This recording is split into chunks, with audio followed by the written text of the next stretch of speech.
220।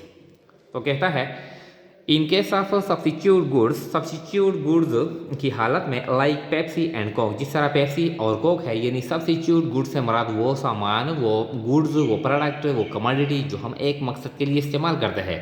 तो क्या होगा, the increase in price of Pepsi will, जब पेप्सी के प्राइस में इंक्रीज आएगी, विल तो क्या होगा, जब पेप्सी के प्राइस में इंक्रीज आएगी तो पेप्सी का जो डिमांड है वो कम होगा और कोक का जो डिमांड है वो ज़्यादा होगा। तो ये कहता है यानी the increase in price of Pepsi will क्या होगा, will increase the demand for Coke, decrease the demand for Coke, या नो चेंज इन डिमांड। तो लोग पेप्सी को यानी परचेस करना छोड़ेंगे और कोक के पास जाएंगे। तो ये क्या है, increase the demand for Coke, A option is right one. 221 The elasticity for unrelated goods like mangoes and book always equal to, यानी जो अनरिलेटेड गुड्स होते हैं जिसका आपस में कोई ताल्लुक नहीं होता, जिस तरह फॉर एग्जाम्पल पेन है और किताब है, मोबाइल है और पेन है, कापी है और जूते हैं, कपड़े है और ग्लास है, वगैरह वगैरह। तो ये जो गुड्स है इसको कहते हैं अनरिलेटेड गुड्स। तो ये कहता है दी elasticity for unrelated goods like mangoes and book, जिस तरह मैंगो है और बुक है, ऑलवेज इक्वल टू ये बराबर है हमेशा 0, 1, -1, +-1। तो ये हमेशा 0 के बराबर होती है। elasticity for unrelated goods always equal to 0, क्योंकि इन अशिया का आपस में कोई ताल्लुक नहीं होता, इसलिए 0 है। In case of substitute goods, when elasticity is less than 1, जब substitute goods हो और फिर elasticity 1 से कम हो, यानी इशारिया में हो, इसका ये मतलब है 1 से कम हो, इशारिया 5 हो, इशारिया 3 हो, इशारिया 1 हो, इशारिया 2 हो, इस तरह हो। इट मीन, इसका मतलब यह है ये जो गुड्स है क्लोज सब्सिट्यूट, नॉट सब्सिट्यूट या लेस सब्सिट्यूट। तो जब 1 से elasticity 1 से कम हो तो इसका मतलब यह है कि ये जो दो गुड्स है ये close substitute to each other, इसका ये मतलब है। इसके बाद है 223। 223 कहता है wealth is not the be all and the end of all human activities, it is the point of खाली जगह डिफिनीशन। ये एक स्टेटमेंट है जो दिया है, यानी wealth is not the be all and the end of all human activities, it is the point of, ये किस जो डिफिनीशन है एडम स्मिथ ने, इकोनॉमिक्स का जो डिफिनीशन है एडम स्मिथ ने दिया है, मार्शल ने दिया है और रॉबिन्स ने दिया है। तो ये पॉइंट किसके डिफिनीशन में है, मार्शल में है, एडम स्मिथ में है या रॉबिन्स में है? तो ये एडम स्मिथ के डिफिनीशन में है। 224 is not the feature of Robins definition, यानी इसमें से ये जो नीचे है कुछ फीचर है, पॉइंट है, इसमें से एक रॉबिन्स डिफिनीशन का फीचर नहीं है। तो अनलिमिटेड वंट्स, ये रॉबिन्स ने बताया है कि जो ह्यूमन वंट्स है वो अनलिमिटेड है, ये तो ठीक है। लिमिटेड रिसोर्सेज, ये भी ठीक है। रिसोर्सेज यूज अल्टरनेटिवली, ये भी ठीक है। वंट्स रिक्वायर मनी, तो ये जो डी ऑप्शन है वंट्स रिक्वायर मनी, ये पॉइंट रॉबिन्स के डिफिनीशन में नहीं है। तो D option is right one. Economics is a science, economic एक साइंस है, एंड गिव्स और देता है एडवाइस, यानी नसीहत करता है फॉर प्रॉब्लम सॉल्विंग, ताकि मसाइल को हल कर ले, like poverty, unemployment and inflation call.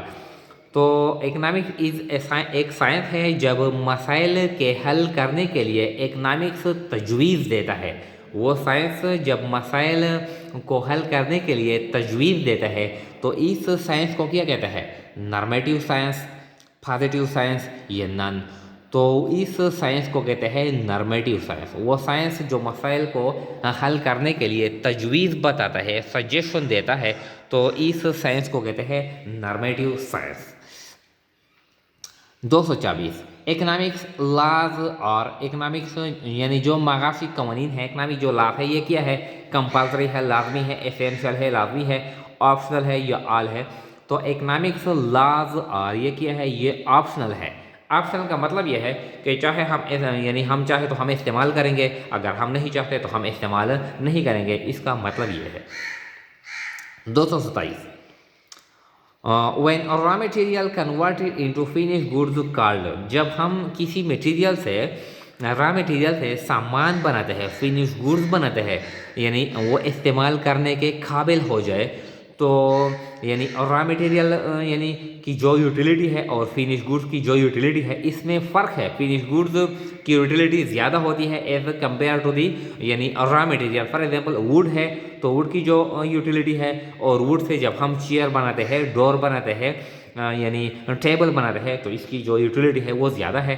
तो ये कहता है कि जब रॉ मटेरियल हम कन्वर्ट करते हैं फिनिश गुड्स को काल, तो इस यूटिलिटी को कहते हैं टाइम यूटिलिटी, प्लेस यूटिलिटी या फार्म यूटिलिटी या शेप यूटिलिटी। तो जब एक चीज़ से रॉ मटेरियल से हम दूसरी चीज़ बनाते हैं, फिनिश गुड बनाते हैं, तो इस यूटिलिटी को कहते हैं फार्म यूटिलिटी। इसकी यूटिलिटी चेंज की जाती है, इंक्रीज की जाती है, तो इसको कहते हैं फार्म यूटिलिटी या शेप यूटिलिटी।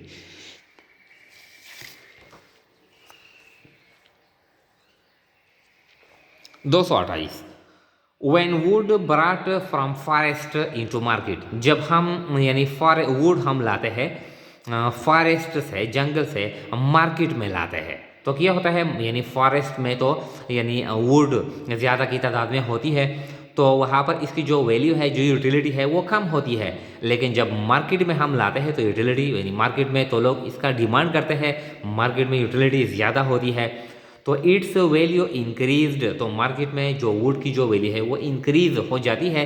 कॉल्ड, इसको कहते हैं प्लेस यूटिलिटी, टाइम यूटिलिटी या फार्म यूटिलिटी। तो इसको कहते हैं यानी प्लेस यूटिलिटी, यानी utility in the forest for wood is lower, but for the same wood utility यानी in market place is higher. So this why, because due to यानी place utility change, utility increased, तो इसको कहते हैं place utility. 229 when something stored in warehouse, जब हम कोई चीज़ warehouse में स्टोर करते हैं, जमा करते हैं, एंड ब्राट इनटू द मार्केट, और फिर मार्केट में लाते हैं, when needed, जब ज़रूरत हो, क्रिएट्स, तो ये क्रिएट करता है, यानी वेयरहाउस क्रिएट करता है। क्या क्रिएट करता है, टाइम यूटिलिटी, प्लेस यूटिलिटी या फार्म यूटिलिटी। तो जो हम प्रोडक्शन करते हैं उस वक़्त इन अशिया का डिमांड नहीं था, अब डिमांड हो गया, हम मार्केट में लाएंगे, तो हमने कहाँ पर स्टोर किया था, वेयरहाउस में। उस वक्त तक हमने स्टोर किया था जब तक यानी डिमांड नहीं था। तो मतलब यह है कि warehouse create time utility, warehouse create time utility. जब हम एक चीज़ स्टोर करते हैं और फिर हम लाते हैं उस वक्त पर जब ये इसका डिमांड बढ़ जाए, तो इसको कहते हैं time utility. when marginal utility is zero, total utility will be, जब marginal utility zero हो, यानी utility from the every next unit is called marginal utility. when the marginal utility is zero, और यानी what will be the effect in the total utility, तो total utility यानी कितनी होगी। तो देखें, जब मार्जिनल यूटिलिटी ज़ीरो हो, मिनिमम, मैक्सिमम, एवरेज या नन, तो total utility will be maximum. जब मार्जिनल यूटिलिटी ज़ीरो हो तो total utility will be maximum. फिर कहते हैं 231 the actual price of mangoes is ₹30 and the consumer was willing to pay ₹40, consumer surplus is. जो consumer था वो चाहता था कि मैं जो मैंगो है मैं 40 रुपये का केजी यानी मैं परचेज़ करने के लिए तैयार हूँ। जब वो एक्चुअल मार्केट में आ गया तो एक्चुअल जो प्राइस था वो 30 था, तो इसने 30 पे परचेज़ कर लिया। एक्चुअल पेमेंट उसने यानी कंज्यूमर ने 30 अदा कर ली। अब 10 रुपये बच हो गए, सेविंग 10 रुपये क्या है, ये सेविंग है। तो कंज्यूमर सरप्लस इज क्या है, 10 है, 30 है, 40 है, 70 है, तो 10 rupees is consumer surplus. Consumer surplus के बारे में हमने यानी प्रीवियस वीडियो में हमने डिटेल दिया था। 232 budget line also called, budget line को कहते हैं, यानी जो दूसरा नाम है बजट लाइन का, प्रोडक्ट लाइन, कंज्यूमर लाइन या प्राइस लाइन। तो बजट लाइन का जो दूसरा नाम है ये है प्राइस लाइन।